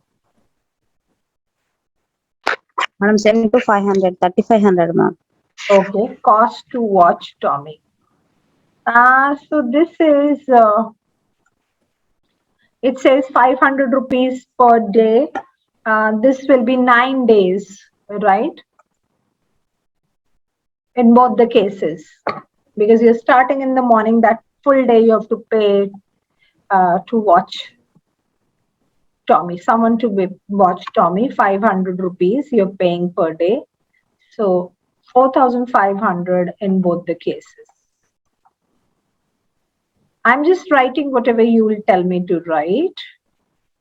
Eating out costs 750 rupees per day. Right? So eating cost, it says 750 multiplied by, again, I've got few responses. 9 days, yes, absolutely. Yeah, Megha. Okay. Will that be 7 into 5 for Tommy, or it should be 9? When we have 8 days, 8 nights, we'll have 9 full days because he's starting in the morning of Saturday, right? And he's reaching Sunday. Right, so we will count from that day till full day of Sunday, right? 750 into 9.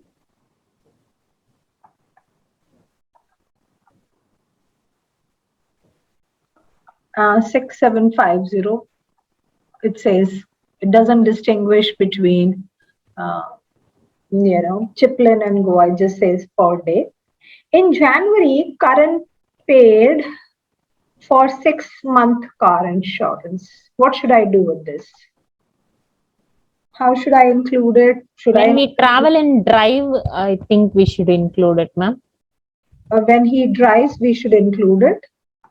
Yeah, because it was the investment he did for his car. In both the cases, ma'am, because if you drive or not drive, you have to pay for the insurance. Okay. All right. I am currently writing whatever you will tell me to. Okay. So how much should I write? Then I'll give my comments on each one of those. Okay. 7,500 for 6 months he is paid. So what should I write here?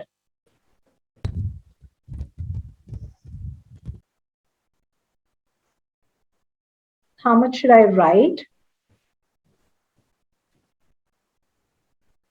Let's leave it. We will talk about it. Okay. If you are unable to give me the amount. Actually, it is summer break, ma'am. It might be around June, July. So Okay. 6 months, it might have been vanished, no, ma'am, that amount. If he has to travel. Okay. For the current month, Supriya is saying only for 1 month we should take. If we have paid for 6 months, will it be wise to take 1/6 of, say, whatever amount that is given to us? Will it be okay? It was 7,500, going by what Supriya just wrote. Same in both the cases. I will be discussing this very interesting thing. Cost of petrol to drive to Goa and back, it says. So petrol cost 4,000 only in option number 2. Okay. And airline ticket cost 11,000, and that will be for only for first option 11,000. This is all that is given to you. And if I sum it up, say, just the cost that is given, right?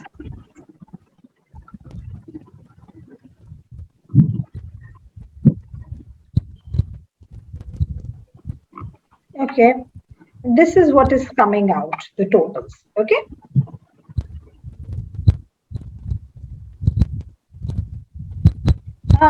Now, I want your comments on these items that we have written. This particular one is fine. I don't have any issue with this one. I do have issue with cost to watch Tommy. Let's talk about that cost. Tell me, okay, let me ask this from you. Tell me, is it relevant to my decision, the cost to watch Tommy? Is it an important cost which is impacting either of the options? Yeah, Pavit, what do you think? I think in driving, he can carry Tommy along with him. Okay. For this, if if my cost is same under both the cases, it actually doesn't change my decision, right? If what you've said is fine, if he carries Tommy, then maybe I'll save some money here. Right? Yes. Right, but then I have to make arrangement in a hotel for Tommy. Who is talking? I have to keep looking for people who are talking in between. Maybe put yourself on mute.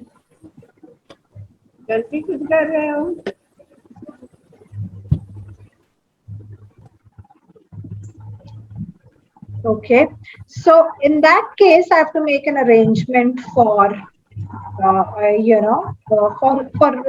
Tommy stay in a hotel, right?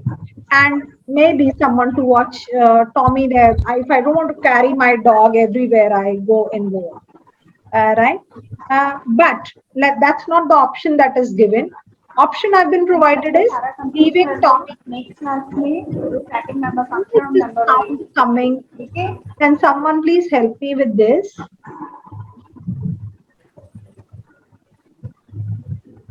Prerna Bhatnagar, Refia Vikar, and Ganesh Murthy K. Their mics are on. So if the host can just switch off those mics, mute them. I'm just trying to do that. Give me a second. Coordination. Shweta's mic is on. I can't. Okay, I think they have not given me the right. Shweta, can you put yourself on mute? Refia.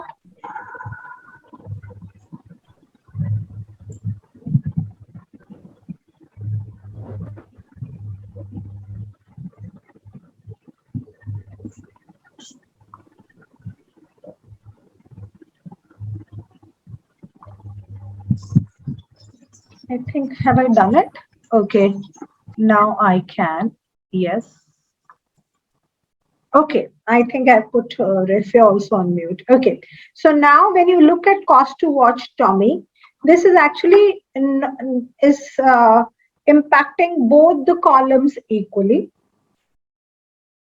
It will not change my decision to drive or fly because the cost is same under both the options. So whether in this total, 4,500 is included in both. It will not change my decision. Right? Stay cost might because it is changing with my decision. Right? Yes, Hina, it is a fixed cost under both the cases. And this is also irrelevant for my decision. Cost to someone watch Tommy. And going by the same logic, eating out cost 750 rupees per day. Again, same under both the both the circumstances contributing equally, doesn't impact my decision as such, irrelevant for my decision. Look at this one, current paid 7,500 for 6 months car insurance. How is this different from the eating out cost and someone to watch Tommy cost? This cost you will incur even if you were not traveling. So this is same under both the options. Okay. So within these two, it's not incremental. Here, whether I fly or I drive, this is just the same. Right? In any case, I would, even if I don't drive, even if I don't fly, I will incur it. It's like my sunk cost. I pay it irrespective of my choices. In India, you cannot drive a car unless you've got an insurance stuff.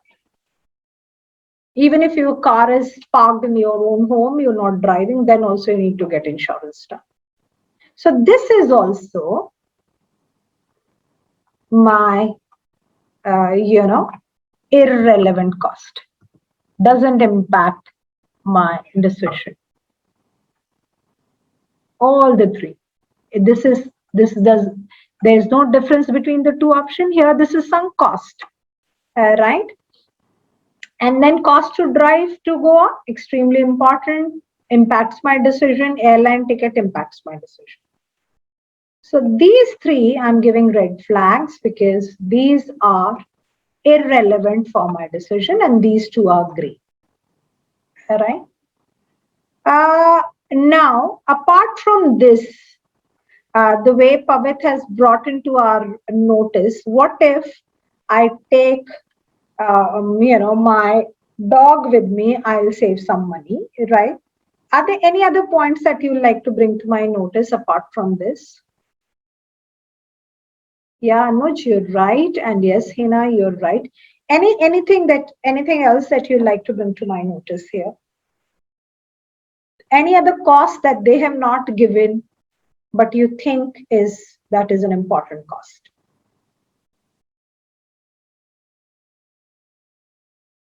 Have they considered, now let me ask this from you, have they considered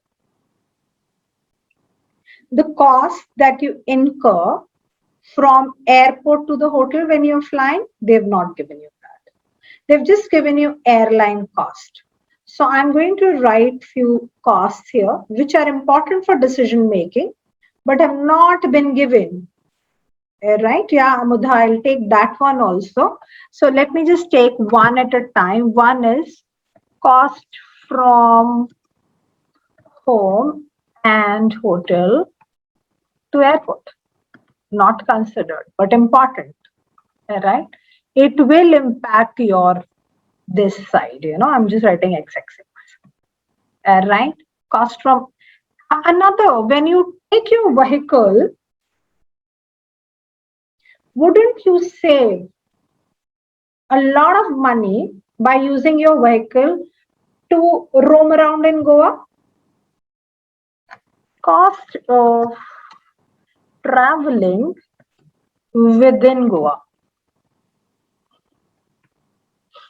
which will be higher in this case because you will be, taking taxi, and lower in this case since you're going by your own vehicle.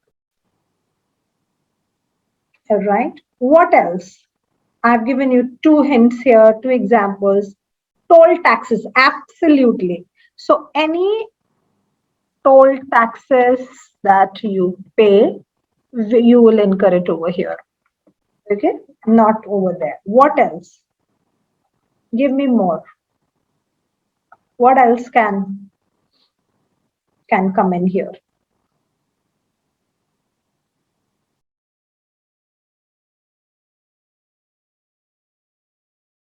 Any other cost? And also tell me, if you're going by car, can you take along your friends? Yeah, petrol is mentioned from Bombay to Goa. So cost of traveling within Goa, I have included it here. Yes, Supriya. And also while you're traveling, can you carry a friend who will pull in with you, maybe, 4 people traveling, contributing their money, your cost of travel further goes down. All right. So you can, as a group, can go in the car, isn't it? So going with friends in car, which will further lower your cost here. All right. So these are a few costs that were not given, but we thought that these are important to consider. How about risk? Which is more risky? Let's talk about risk. Let's talk about other qualitative factors. Which is more risky, driving or yes, Driving. more risky, Hina, of flying and of driving? Which one is more risky? Driving. Any day driving is more risky. If you look at number of accidents, and how will you determine which one is more risky? You will collect data for say last 5 years and see how many accidents on flight, how many accidents while driving. You will see that there can be damage or problem in the car, right? So risk, I am writing qualitative factors here. The risk is higher here. Right? And as you said, time involved, extremely important. If you're going for a vacation, there are people who would just prefer to be shifted from one place to another as quickly as possible and start enjoying their time. If time availability is a constraint, you might prefer going by flight. But then there are certain people who enjoy a good drive. Right? If you enjoy a good drive, you want to go sightseeing on the way, right? You will like to consider the first option. The second option, right? Right? Or depending. So these are the choices. What Megha has written, you may not enjoy due to stress. So this is so personal. A young person, maybe a college goer, would prefer going, driving down to Goa and enjoying on the way, stopping at many places. All right. Someone a middle age might say, better is just to take a flight and tell hotel person to pick you up. All right. So these are all, what are we right now talking about are all qualitative factors. All right. So what I'm coming through this particular small situation is, what are the factors that goes into decision making? One is the quantitative cost that we have written it over here, and other is the qualitative factors, right?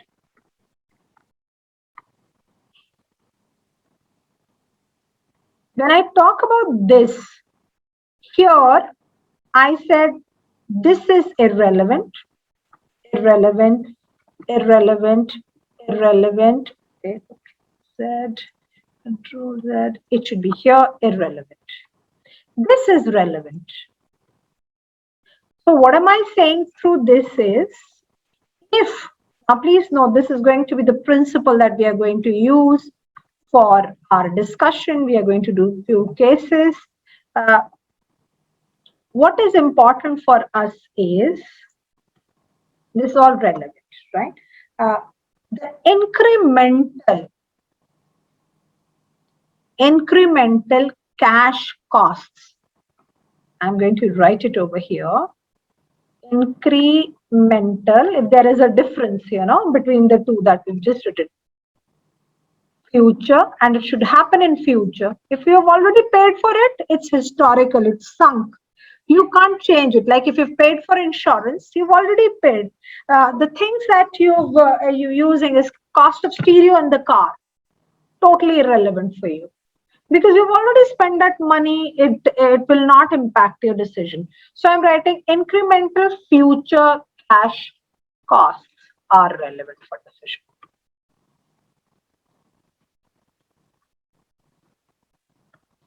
And along with that, what is relevant? You will also consider qualitative factors, the way we just talked about: risk, time involved, good drive, will there be a fatigue, I'll waste so much time on the road, right?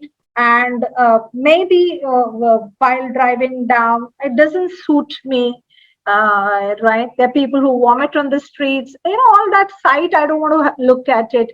I like to get inside a good airport, look around nice place, nice shops around, and then go, rather than going through road, which at times might be dirty. This is my personal preference. So people might have their own personal preference, that those can be termed as qualitative factors. What is the principle I'm giving through this particular case is,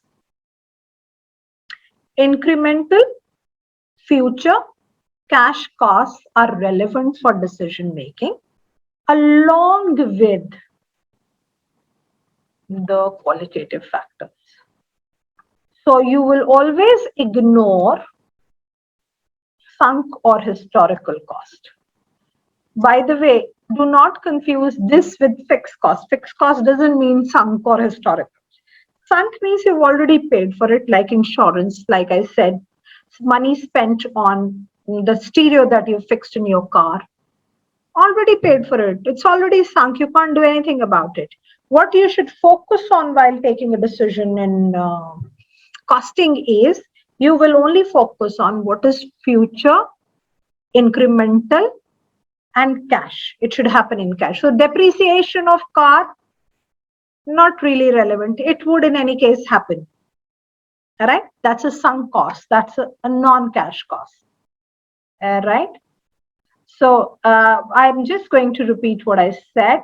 Through this particular situation, what are we coming at is, the costs which differ amongst alternatives. The costs which differ amongst alternatives are relevant. Therefore, the ones in green are relevant. The ones in red are not relevant, because they're just the same, doesn't impact me. If I do this or I do this, I get the same amount, doesn't impact me, right? From one I get more, another I get less, impacts me, right? So you have to look at the differential between the two. That is point number one.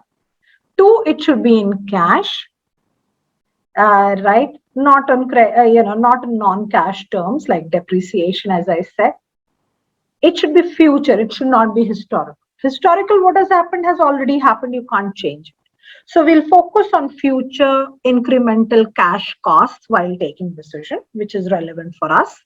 And along with that, we'll focus on qualitative factors to arrive at decision. All right.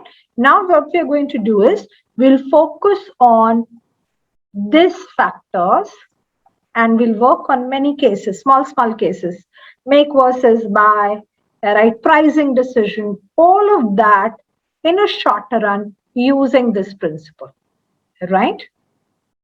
Is this fine? Yes? Is this fine with all of us?